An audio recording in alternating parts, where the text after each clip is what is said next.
Lei número 25. Recrie-se. Julgamento. Não aceite os papéis que a sociedade lhe impinge. Recrie-se forjando uma nova identidade, uma que chame atenção e não canse a plateia. Seja senhor da sua própria imagem, em vez de deixar que os outros a definam para você. Incorpore artifícios dramáticos aos gestos e ações públicas.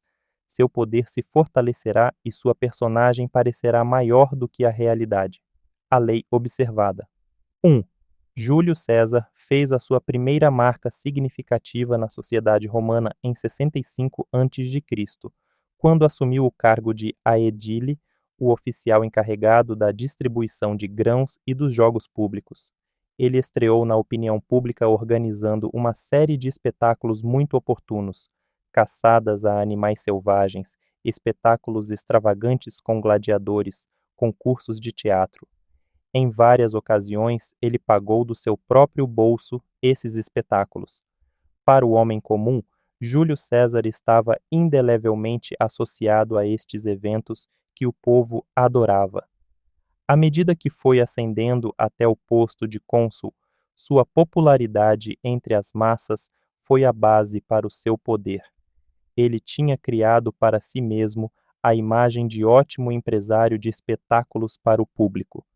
O homem que pretende fazer fortuna nesta antiga capital do mundo, Roma, deve ser um camaleão capaz de refletir as cores da atmosfera que o circunda, um proteus capaz de assumir qualquer forma. Deve ser sutil, flexível, insinuante, secreto, inescrutável, frequentemente egoísta, às vezes sincero, às vezes pérfido, sempre escondendo parte do seu conhecimento, comprazendo-se em um só tom de voz, paciente, senhor perfeito de suas atitudes, frio como o gelo quando qualquer outro homem se inflamaria, e se infelizmente não for religioso, ocorrência muito comum em almas possuidoras dos requisitos acima, deve ter a religião na mente, isto é, no rosto, nos lábios, nos modos. Deve suportar em silêncio, se for um homem honesto, a necessidade de se saber um consumado hipócrita. O homem cuja alma odiaria tal vida deve deixar Roma e buscar fortuna em outro lugar. Não sei se estou tecendo louvores a mim mesmo ou me desculpando, mas de todas essas qualidades só possuo uma, isto é, a flexibilidade. Memórias, Giovanni Casanova, 1725-1798. Em 49 a.C., Roma estava à beira de uma guerra civil entre líderes rivais, César e Pompeu.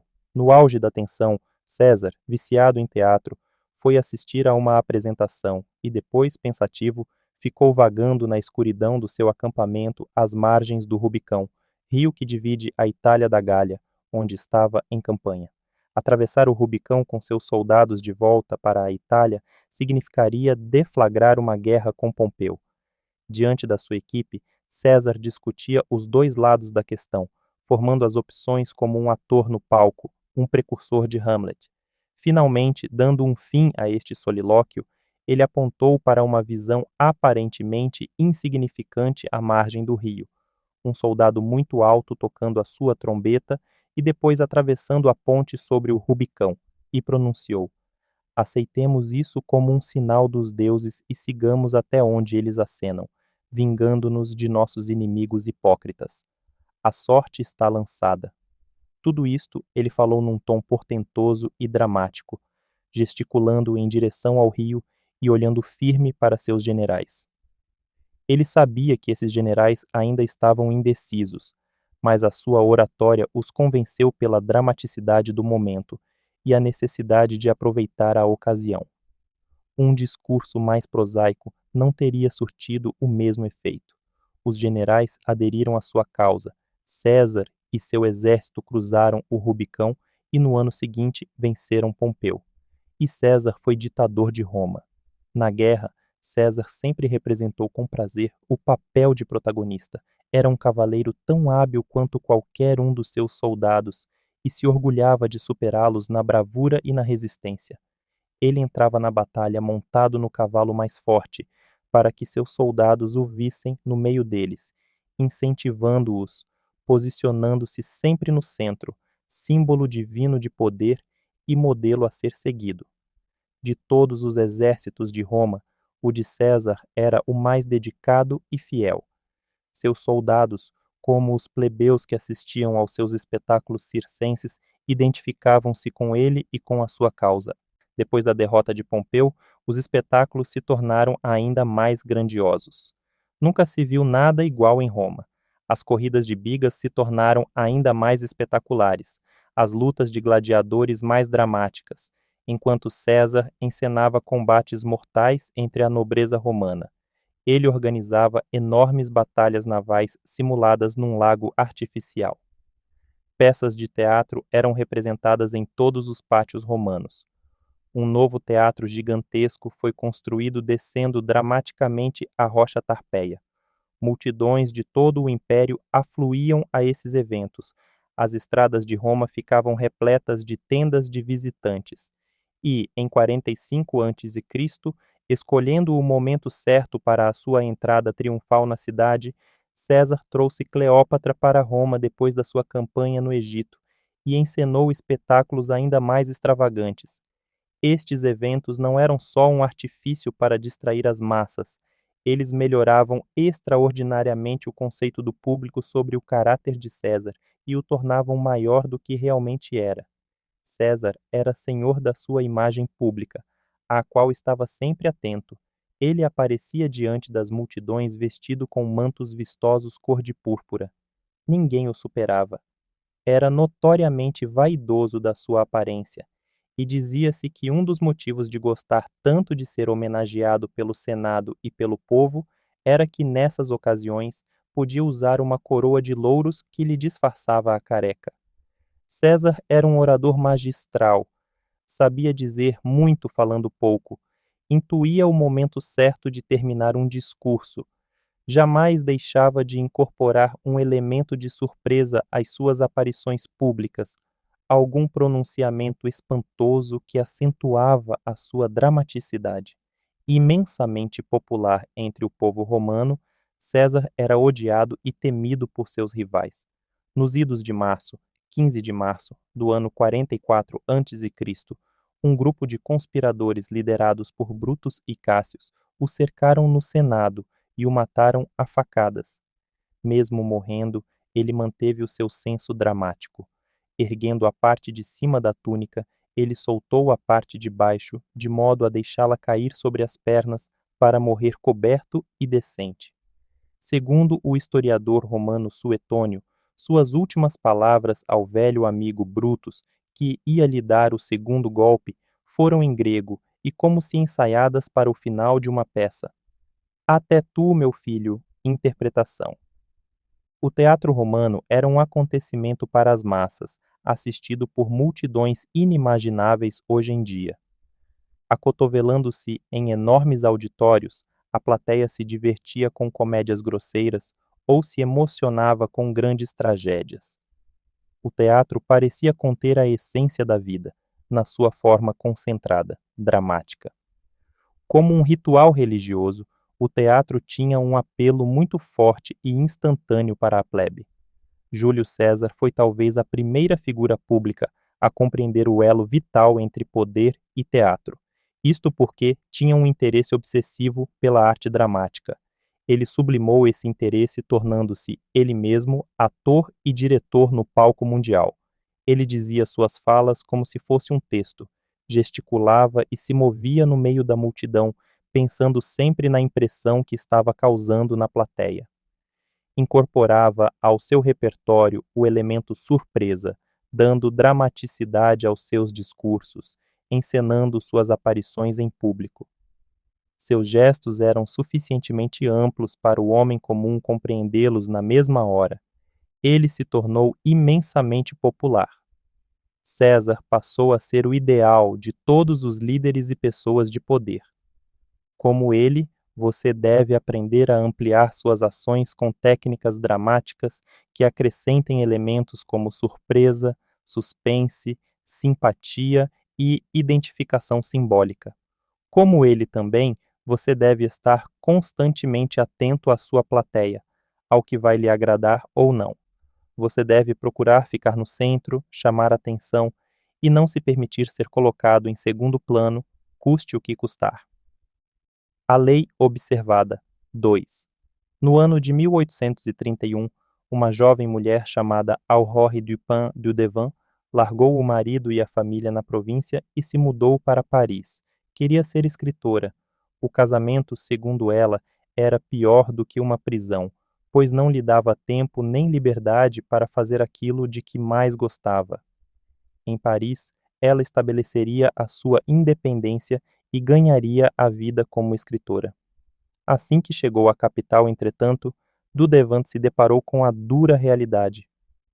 Para ser livre em Paris é preciso ter dinheiro. Para uma mulher, o dinheiro só existia no casamento ou na prostituição. Nenhuma mulher jamais conseguira se sustentar escrevendo. As mulheres escreviam como distração, sustentadas pelos maridos ou por uma herança. De fato, quando Dudevant mostrou seus textos a um editor, ele lhe disse: "Você devia estar fazendo filhos, não literatura." Era óbvio que Dudevant tinha ido para Paris tentar o impossível, mas ela acabou descobrindo uma estratégia para fazer o que nenhuma outra mulher tinha feito, uma estratégia para se recriar totalmente, forjando para si mesma uma imagem pública. Suas antecessoras tinham sido forçadas a se encaixar num papel já definido, o de artista medíocre que escrevia principalmente para outras mulheres. Dudevant decidiu que, se era preciso representar um papel, ela viraria o jogo, representaria o papel de homem. Em 1832, um editor aceitou o primeiro grande romance de Dudevant, Indiana. Ela decidiu publicá-lo com um pseudônimo, George Sand, e toda Paris achou que este novo escritor fantástico era homem.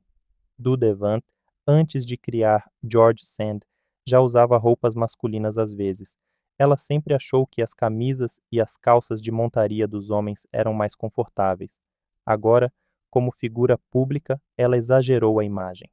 Acrescentou ao seu guarda-roupa longos casacos masculinos, chapéu cinza, botas pesadas e gravatas elegantes. Fumava charutos e nas conversas se expressava como um homem, sem medo de dominar o assunto ou usar uma palavra mais pesada. Esta estranha escritor fascinava o público, e ao contrário das outras escritoras, Sandy foi aceita na panelinha dos artistas do sexo masculino. Ela bebia e fumava com eles. Teve até casos com os mais famosos da Europa, Musset, Liszt, Chopin. Era ela quem os cortejava e também abandonava. Ela fazia o que queria. Quem conhecia Sand bem compreendia que a sua persona masculina a protegia dos olhos curiosos do público. No mundo exterior, ela gostava de exagerar a representação. Na vida privada, continuava sendo ela mesma. Ela também percebeu que a personagem de George Sand poderia se tornar rançosa e previsível, e, para evitar isto, às vezes alterava totalmente a imagem que ela mesma havia criado. Em vez de viver casos de amor com homens famosos, ela se metia na política, liderando manifestações e inspirando rebeliões de estudantes. Ninguém lhe ditaria os limites da personagem que havia criado. Muito depois da sua morte, e quando a maioria das pessoas já não lia mais os seus romances, a excessiva teatralidade da personagem continuava exercendo fascínio e despertando inspiração. Interpretação. Ao longo de toda a sua vida pública, gente conhecida e outros artistas que conviveram com Sand tinham a sensação de estarem na presença de um homem.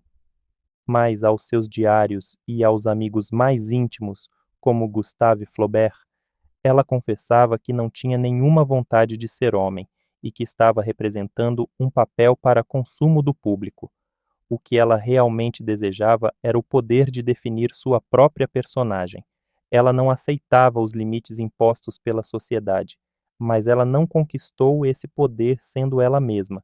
Ela criou, em vez disso, uma persona que pudesse constantemente adaptar aos seus próprios desejos, uma persona que chamasse atenção e lhe desse uma presença, Compreenda isto: o mundo quer lhe atribuir um papel na vida, e no momento em que você aceitar este papel, estará perdido.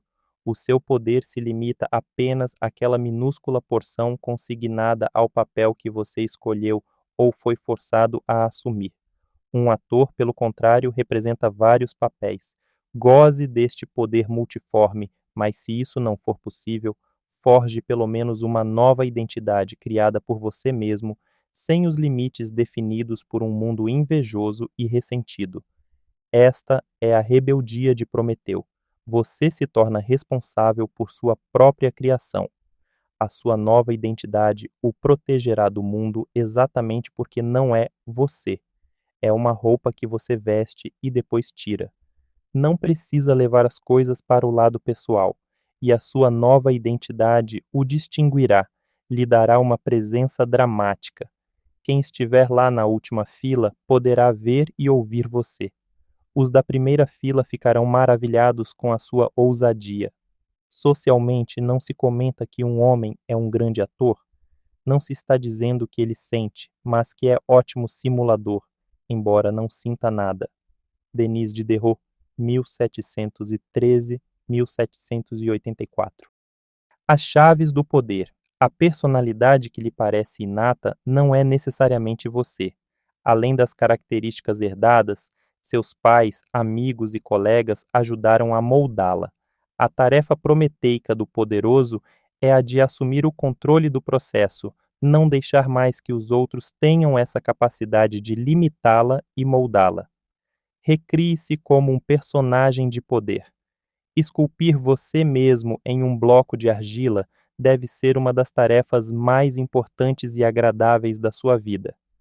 Faz de você basicamente um artista criando a si próprio. De fato, a ideia da autocriação vem do mundo artístico.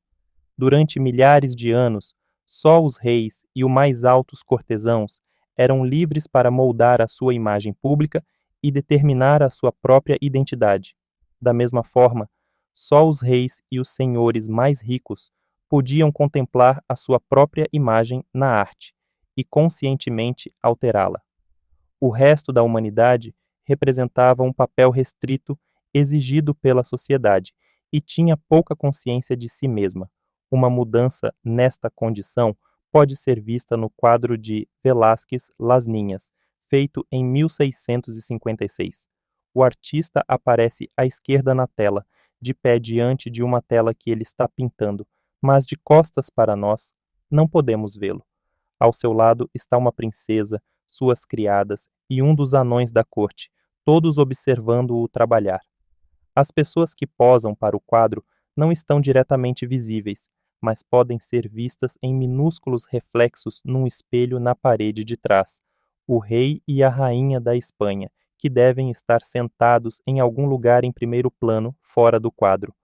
A pintura representa uma mudança drástica na dinâmica do poder e da capacidade de uma pessoa determinar a sua própria posição na sociedade. Pois Velázquez, o artista, está mais evidente do que o rei e a rainha. Em certo sentido, o pintor é mais poderoso do que eles, visto que está nitidamente no controle da imagem, a imagem deles. Velázquez não se via mais como um artista escravo e dependente. Ele se recriara como um homem de poder. E, na verdade, além dos aristocratas, os primeiros a brincar abertamente com sua imagem na sociedade ocidental foram os artistas e os escritores, e mais tarde os dandies e boêmios. Hoje, o conceito de autocriação se infiltrou lentamente no resto da sociedade e já é um ideal almejado. Como Velázquez, você deve exigir de si próprio o poder de determinar a sua posição no quadro e criar a sua própria imagem.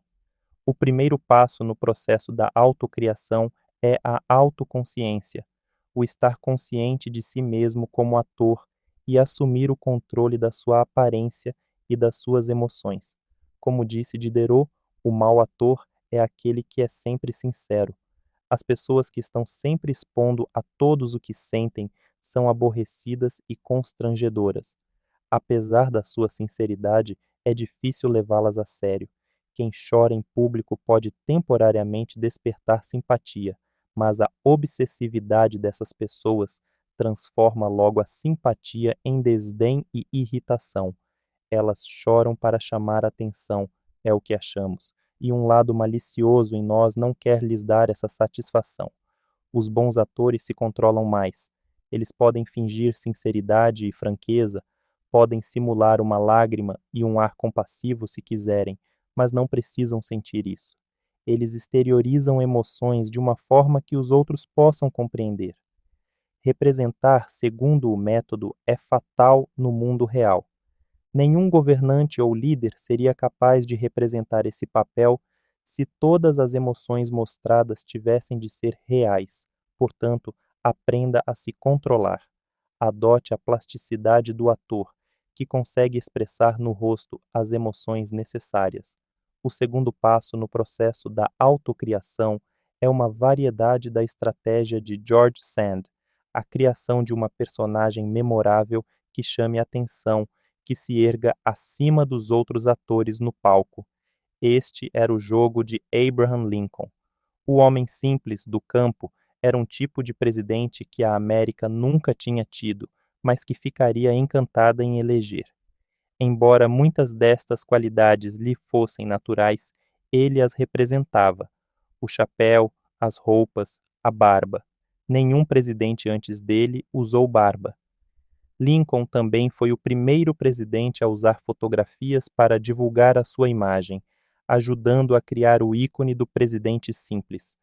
O bom drama, entretanto, requer mais do que uma aparência interessante, ou um único momento em evidência. O drama acontece ao longo do tempo, é um evento que se desdobra. O ritmo e o tempo são críticos. Um dos elementos mais importantes no ritmo do drama é o suspense. Houdini, por exemplo, às vezes era capaz de escapar em questão de segundos, mas prolongava o ato para deixar a plateia aflita. A chave para manter a plateia sentada na beira da poltrona é deixar que os acontecimentos se desenrolem lentamente, depois acelerá-los no momento certo, de acordo com um plano e um andamento que é você quem controla. Os grandes governantes, de Napoleão a Mao Tse-tung, usaram o ritmo dramático para surpreender e distrair seu público. Franklin Delano Roosevelt compreendeu a importância de encenar eventos políticos numa ordem e num ritmo particular. Durante as eleições presidenciais de 1932, os Estados Unidos estavam passando por uma crise econômica muito difícil. Os bancos faliam numa velocidade alarmante. Logo depois de ganhar as eleições, Roosevelt entrou numa espécie de recesso. Não falou nada sobre seus planos ou indicações para o ministério. Até se recusou a se encontrar com o então presidente Herbert Hoover para discutir a transição. Quando Roosevelt tomou posse, o país se encontrava num estado de grande ansiedade. No seu discurso, Roosevelt mudou de marcha. Falou com energia, esclarecendo que pretendia conduzir o país por uma direção totalmente nova, abandonando a timidez dos seus antecessores. A partir daí, seus discursos e suas decisões públicas, indicações para ministérios, leis audaciosas, adquiriram um ritmo incrivelmente veloz. O período que se seguiu à posse ficou conhecido como os 100 dias, e o sucesso na mudança de estado de espírito do país se originou da esperteza e do uso do contraste dramático de Roosevelt. Ele mantinha a sua plateia em suspenso e impressionava com uma série de gestos corajosos que pareciam ainda mais imponentes porque não se sabia de onde vinham. Você precisa aprender a orquestrar assim os acontecimentos, sem mostrar todas as suas cartas de uma só vez, mas revelando-as aos poucos para dar mais dramaticidade. Além de disfarçar inúmeros pecados, o bom drama pode também confundir e enganar o seu inimigo. Durante a Segunda Guerra Mundial, o dramaturgo alemão Bertolt Brecht estava em Hollywood, escrevendo para o cinema. Depois da guerra, ele foi intimado a se apresentar diante da Comissão de Atividades Anti-Americanas para responder sobre a sua suposta simpatia pelos comunistas. Outros escritores, que também foram chamados, planejaram humilhar os membros da comissão, adotando uma atitude rebelde muito emocional. Brecht foi mais sensato. Ele agiria com tato, encantando-os e ao mesmo tempo fazendo-os de tolos. Ensaiou cuidadosamente as suas respostas e levou alguns acessórios, notadamente um charuto que fumou, sabendo que o chefe da comissão gostava de charutos. E, na verdade, ele distraiu a comissão com respostas bem arquitetadas, mas ambíguas, engraçadas e com duplo sentido. Em vez de um discurso irado e franco, Brecht os atordoou com uma produção encenada, e eles o deixaram ir impune. Outros efeitos dramáticos para o seu repertório incluem o beau geste, o gesto cavalheiresco, um ato num momento de clímax, que simboliza o seu triunfo ou a sua coragem. César, ao cruzar dramaticamente o Rubicão, fez um beau geste, um movimento que atordoou os soldados e lhe deu uma dimensão heróica. Você deve também avaliar a importância das entradas e saídas de cena. Quando Cleópatra foi conhecer César no Egito, chegou enrolada num tapete que mandou desenrolar aos seus pés. George Washington 2 vezes deixou o poder com floreios e fanfarras, primeiro como general, depois como o presidente que se recusou a concorrer a um terceiro mandato, mostrando que sabia dar importância ao momento, dramática e simbolicamente. Você deve ter o mesmo cuidado ao planejar as suas próprias entradas e saídas de cena. Lembre-se de que exagerar na representação pode ser contraproducente. É outra forma de se esforçar demais para chamar atenção. O ator Richard Burton descobriu, logo no início da sua carreira, que ficando totalmente parado em cena, fazia as pessoas olharem para ele e não para os outros atores. O importante não é tanto o que você faz, nitidamente, mas como você faz. A sua imobilidade graciosa e imponente no palco social conta mais do que o exagero na representação e nos movimentos. Finalmente, aprenda a representar muitos papéis, a ser aquilo que a ocasião exige. Adapte a sua máscara à situação, tenha múltiplas faces. Bismarck era excelente neste jogo. Com os liberais, ele era liberal. Com os agressivos, ele era agressivo. Ninguém conseguia agarrá-lo, e o que não se agarra não se consome. Imagem: o deus grego marinho Próteus. Seu poder estava em ser capaz de mudar de forma à vontade, de ser o que a ocasião exigia. Quando Menelau, irmão de Agamenon, tentou capturá-lo, Próteus se transformou em leão, depois em serpente, pantera, javali, água corrente e, por fim, numa árvore frondosa. Autoridade: saiba como ser todas as coisas para todos os homens. Um Proteus discreto, um erudito entre eruditos, um santo entre santos. Essa é a arte de conquistar todos, pois os iguais se atraem. Registre os temperamentos das pessoas que você conhece e se adapte a cada um deles. Passe de sério a jovial, mudando de humor discretamente. Baltazar Gracian, 1601-1658. O inverso. Não pode haver o inverso para essa lei tão importante. Mau teatro é mau teatro. Até para parecer natural, é preciso ter arte. Em outras palavras, representar. A canastrice só cria constrangimento. É claro que você não deve ser dramático demais. Evite os gestos histriônicos. Mas isso é simplesmente mau teatro, já que desrespeita normas teatrais centenárias contra o exagero na representação. Em essência, o inverso não existe para esta lei.